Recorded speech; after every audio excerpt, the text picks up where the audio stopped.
The napkin in my lap was the only thing in that restaurant that felt real. Everything else. The crystal, the low gold light, the string quartet, murmuring, in the corner like they were afraid of being overheard. Everything else felt like it belonged to people who had never once stood in a credit union parking lot, doing math on the back of a Tim Hortons receipt. I kept smoothing the linen over my thighs, tugging it lower, as if a square of fabric could hide the way the wine-red dress clung to me. Camille had picked out that dress. She'd zipped me into it in my apartment 2 hours earlier and said, "You look like a woman who owns rooms, not one who apologizes for standing in them."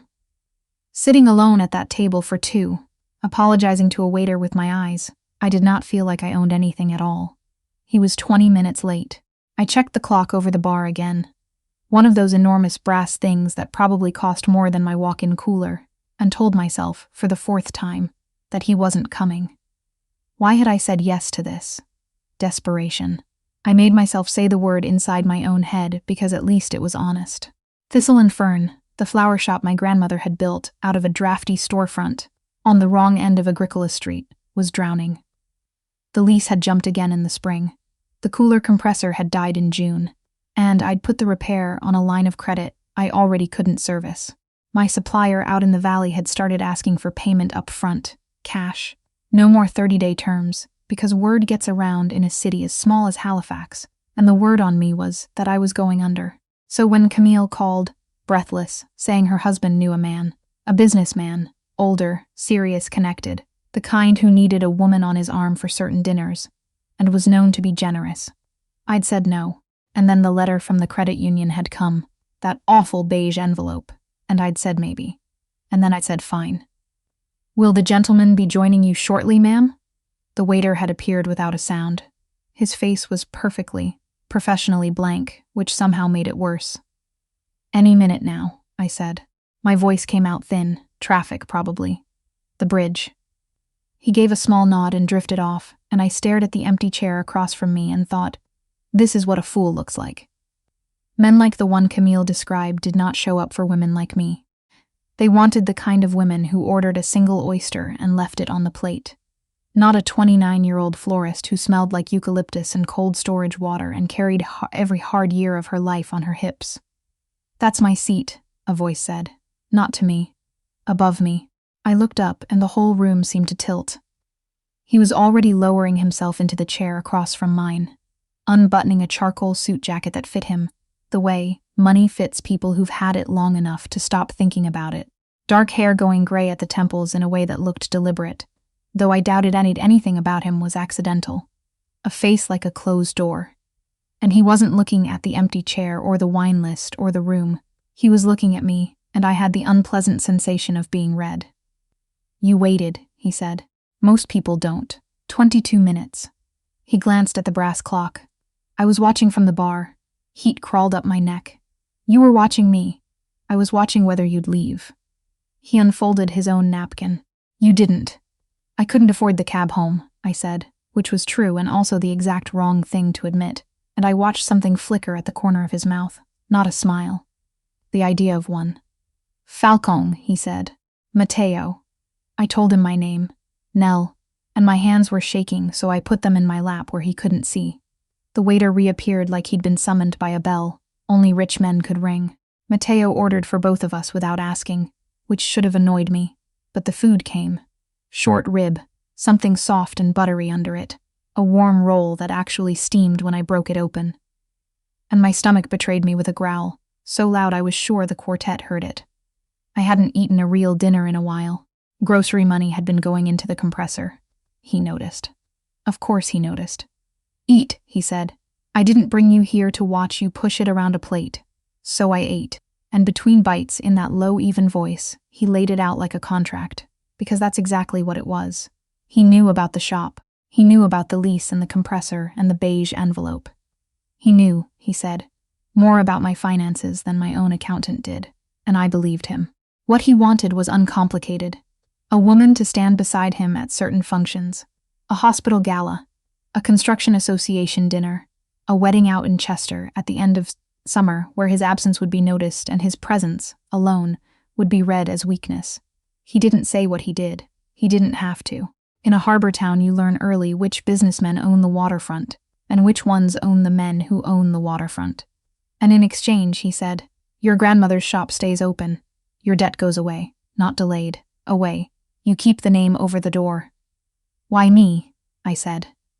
It came out barely above the quartet. There are 100 women who'd do this. Prettier. Thinner. Ones who'd actually enjoy it. He set down his fork. For a second, he just looked at me, and I braced for the thing men usually said next, the polite lie or the impolite truth.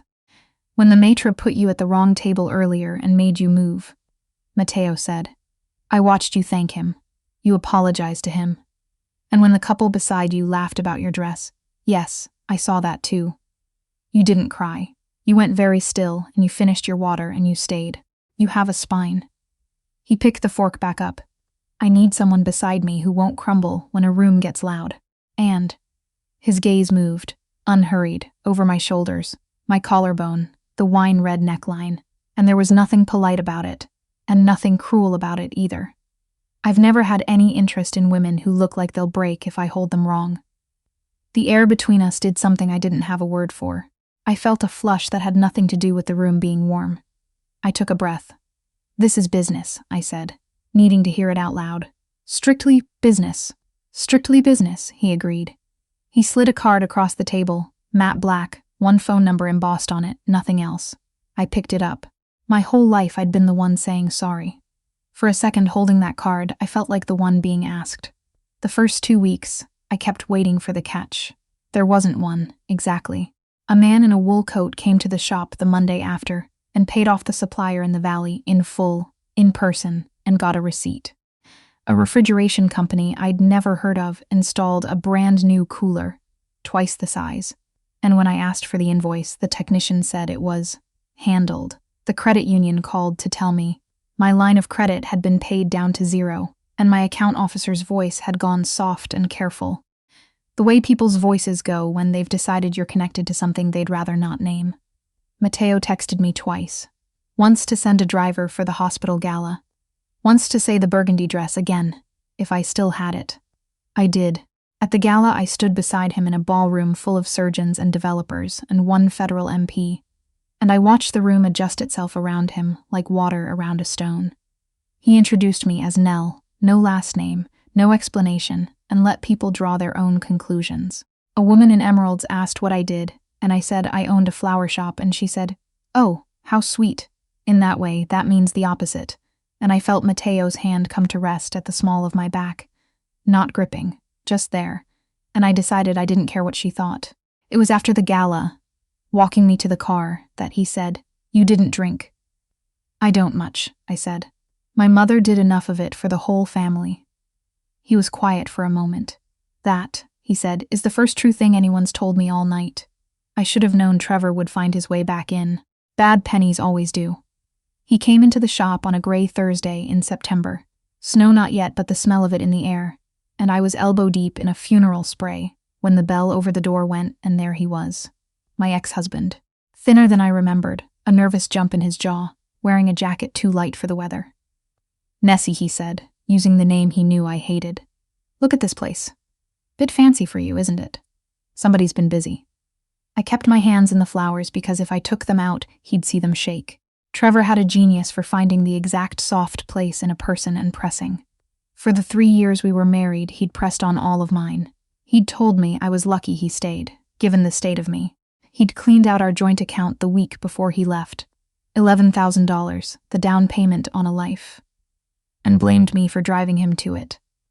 "You need to go," I said. "That's not very neighborly." He wandered along the cooler, dragging one finger down the glass. "See, I heard something interesting at the Legion. Heard you've got yourself a new fella, a serious fella." He said it like a joke he was letting me in on. And I thought, well now. That's the kind of fella who wouldn't want any trouble, any embarrassment, wouldn't want his lady's messy past showing up in the papers. He turned. 10,000, Ness. Call it what I'm owed for putting up with you all those years, and I disappear." The bell went again. I hadn't heard a car. I never heard his cars. But Matteo was in the doorway, snow starting to come down behind him. And the temperature in the shop dropped 10 degrees. "The lady asked you to leave," he said. What happened next, facts, and I've never been able to slow it down in my memory. Trevor's mouth opened to say something clever. Mateo crossed the shop, and there was a sound, and then Trevor was up against the cooler glass, with his collar bunched in Mateo's fist and his heels barely touching the floor. "That's my seat," Mateo said, very quietly, and I didn't understand it then. I understood it later. He meant the whole of my life. He meant the place beside me. He meant, "You don't get to sit here anymore." He didn't hit him. He just held him there close, and spoke to him too low for me to catch, and by the end Trevor had gone the color of old dough. Mateo let go. Trevor stumbled for the door, caught himself on the counter, sent a bucket of Lysianthus crashing. "You'll go to the police," Mateo said, conversational now, straightening his cuff. "You'll tell them you came here to threaten a woman for money. Extortion. And then you'll pray, in whatever room they put you in, that I decide you're not worth my time. Because the day I decide otherwise, no room is far enough." Trevor ran. I realized I was gripping the edge of the work table. "I had it handled," I said, and my voice cracked right down the middle. "I have a panic button under the till. I was going to." The button should have already been wired to a service. He wasn't angry. Or, he was, but not at me. He was looking at the broken window latch, the flimsy back door, and I understood he was angry at himself. Your storefront is glass. Your alarm is a decal. I underestimated how far a desperate man will go. A muscle worked in his jaw. I don't make the same mistake twice. He reached out then, and I flinched before I could stop myself, and he went still, and then he only brushed a fallen petal off my cheek with the back of one finger. His hand was warm. After all that, it was startling how gentle it was. "You're not staying here tonight," he said. "I have to prep the buckets for the morning market. Your window's broken and your ex knows the address. My people will board it, and there'll be a locksmith and reinforced glass by 6. He picked up my coat from the hook by the till and held it open. "You're coming with me. I want to be honest about something, because this is my story, and I promised myself I'd tell it straight. I did not go with him, only because I was afraid. I went, because for the first time in longer than I could remember, someone had stepped between me and the thing that scared me instead of standing behind me. Pushing. The house was out past the arm, on the water, all glass and gray stone, and it was too big and too quiet, and there was a man named Enzo who brought me tea without being asked and pretended not to watch the doors. I slept in a guest room that was bigger than my apartment. In the morning there was a bakery box on the kitchen island, proper Halifax oatcakes, the kind my grandmother used to make, and a note in a hard slanted hand. "Eat, there's more where that came from." Me told myself it was strictly business. I told myself that for weeks. The van went up on a Tuesday. We'd started doing wholesale deliveries again, now that I could afford stock, and Denny drove the route. Denny with his 3 kids and his endless coffee, and his habit of napping in the cab between the market run and the afternoon deliveries. I was doing the books in the back when the front windows flexed, and a sound like the world ending rolled up Agricola Street, and by the time I got out onto the sidewalk, the delivery van was a ball of black fire in the loading lane, and the whole block smelled of gasoline and burnt roses. Mateo was there within 15 minutes. I'd never seen him move fast before. He came through the crowd of gawkers and took me by both arms, and his eyes went over me once, head to foot, checking. "It's them, isn't it?" I said. "The ones you don't say the name of. They couldn't get to you, so they came for the shop."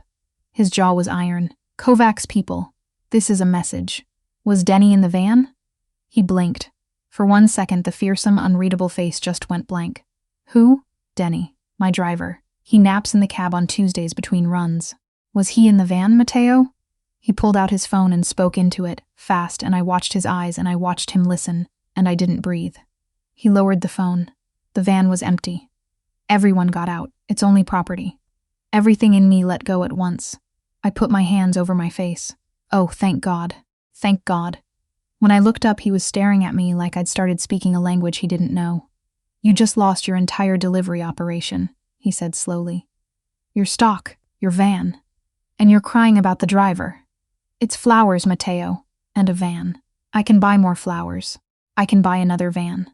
My voice was climbing, and I let it. "I can't buy another Denny. He's got 3 kids and a wife doing nights at the hospital, and he sends money home to his mother in Lagos. You understand? Roses grow back. People don't. He was quiet for a long moment, the fire snapping behind us, snow starting to spit down into it. I'll burn Kovac's whole operation to the ground, he said. And it wasn't a boast, it was a fact, flat as a receipt. No. I stepped in close to him, closer than the contract allowed. You won't just burn things down, you'll handle it. You're smarter than they are, so be smarter. I wiped my face with the heel of my hand, but right now I need to know one thing. Does your insurance cover arson? Something moved behind his eyes that I'd never seen there before. It took me a while to name it. It was tenderness, and it looked like it hurt him. I own the insurance company, he said quietly. You won't lose $1. I'll triple your stock. I'll buy you a fleet of vans. I don't want a fleet. I almost laughed. I want Denny to have a Christmas bonus, and I want a security system that actually works, and I want you to sit down and eat something because you look like you haven't in a day. He looked at me for a long, long moment there on the burning street. You are, he said, an extremely inconvenient woman. Yeah, I said. I've been told. He didn't kiss me, but I stopped telling myself it was strictly business. I learned about Matteo the way you learn about deep water, by going in a little further each time and finding no bottom. He'd grown up in the North End when it was rougher. Put himself through a semester of business at Dal before the money ran out and other opportunities didn't. He liked opera he couldn't explain and pretended not to. He gave money to a shelter downtown and threatened the executive director into never telling anyone. He'd been alone a long time. When I asked him why he'd never married, he said, because everyone I met wanted the house or the protection or the story, and then he looked at me and didn't finish, and I understood he'd stopped believing anyone would want the man in the middle of all of it. We were engaged by October. On paper, it was still the arrangement. In the kitchen at 2 a.m, both of us, in bare feet. Him teaching me the difference between 3 Barolos, while I taught him to make my grandmother's oatcakes, and he ruined the first batch, spectacularly. That was not the arrangement.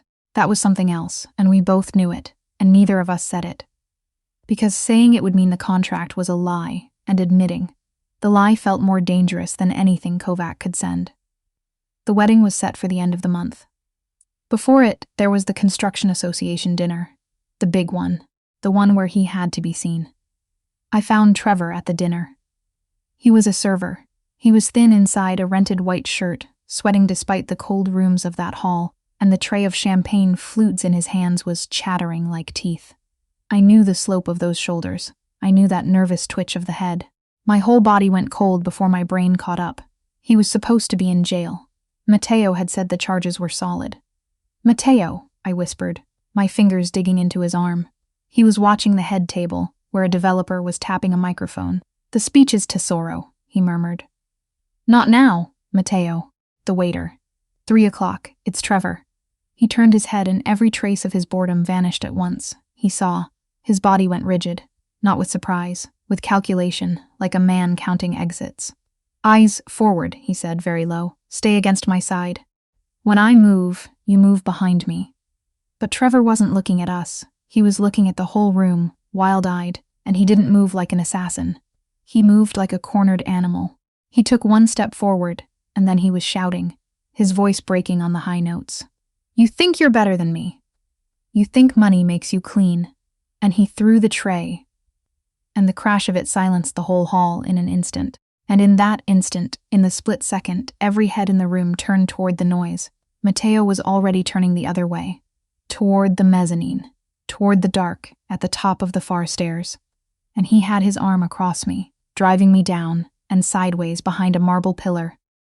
And I felt more than heard the thing that hummed past where our heads had just been, and cracked into the plaster. Then men were moving. Matteo's men, Enzo first, coming out of the crowd like they'd been waiting their whole lives for it. And there was shouting and a service door banging, and I was on the floor behind the pillar with Matteo's whole weight shielding me and champagne soaking through the knee of my dress. You're all right, he was saying, into my hair. You're all right. Look at me, you're all right. They caught the shooter on the loading dock.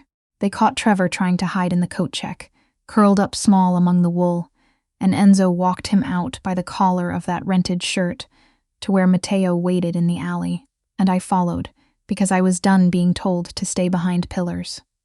Kovac was there, Bohdan Kovac himself, which told me how confident he'd been that it would work. A squat man with a boxer's ruined nose, 2 of his people behind him, all of them still relaxed, because they didn't yet know their shooter was face down on the dock. "Falcon," Kovac said, and his hand drifted near his coat. "You've got stones coming out here." "You broke the truce," Matteo said. He stopped 10 feet off, and he did not so much as glance at Trevor, who was babbling now, "Mr. Falcone.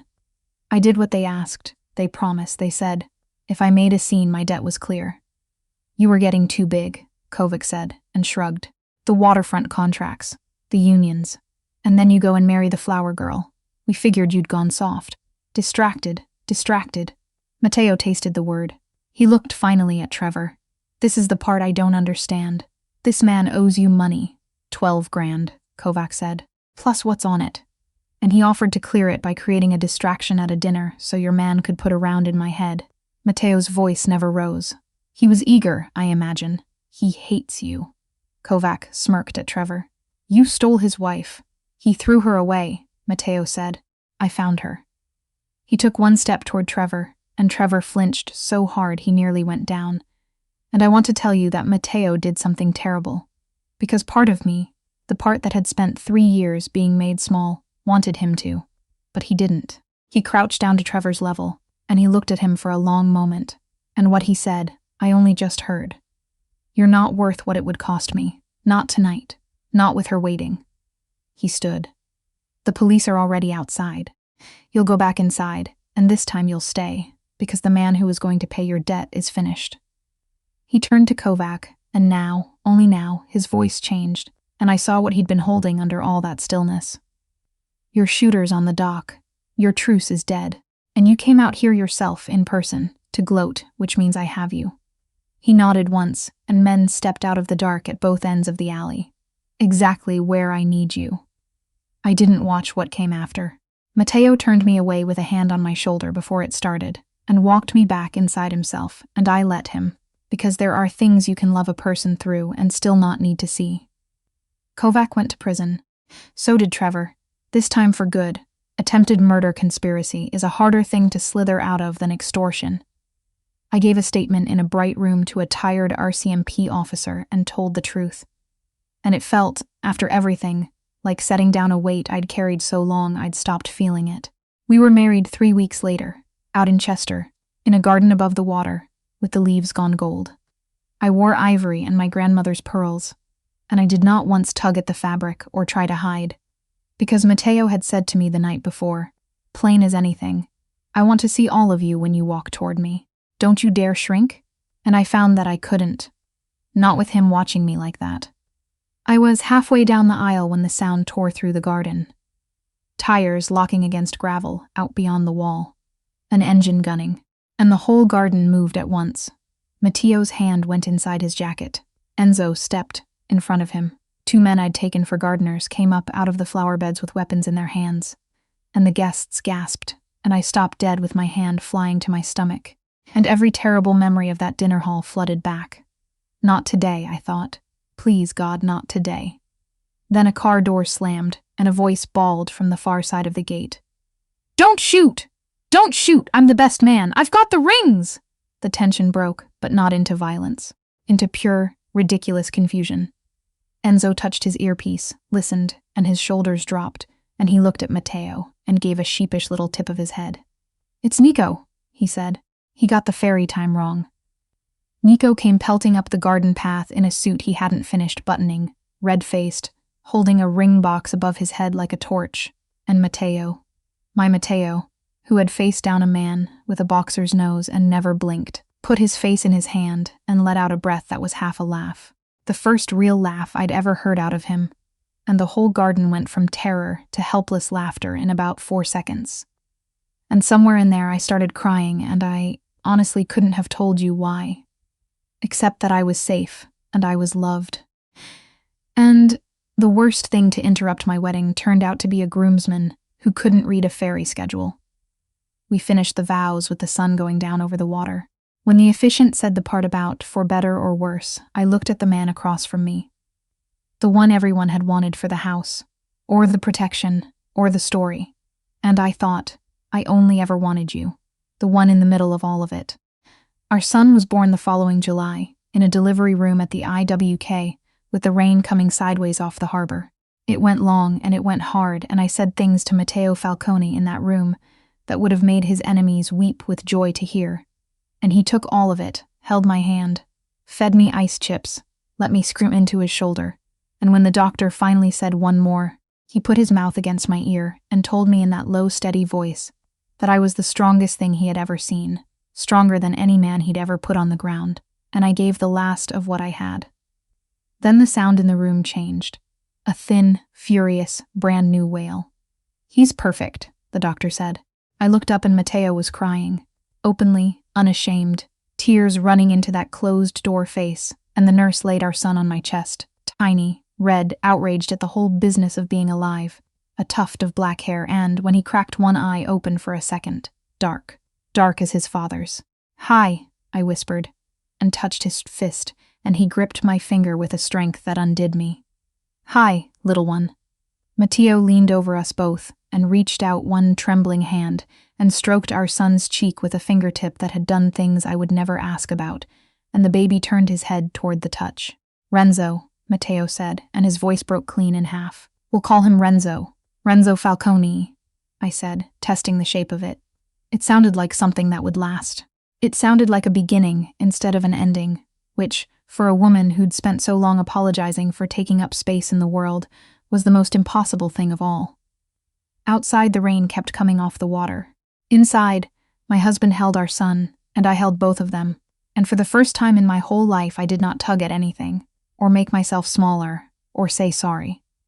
I just stayed, right there in my own seat, at my own table, in the middle of the life I never thought a woman like me was allowed to have.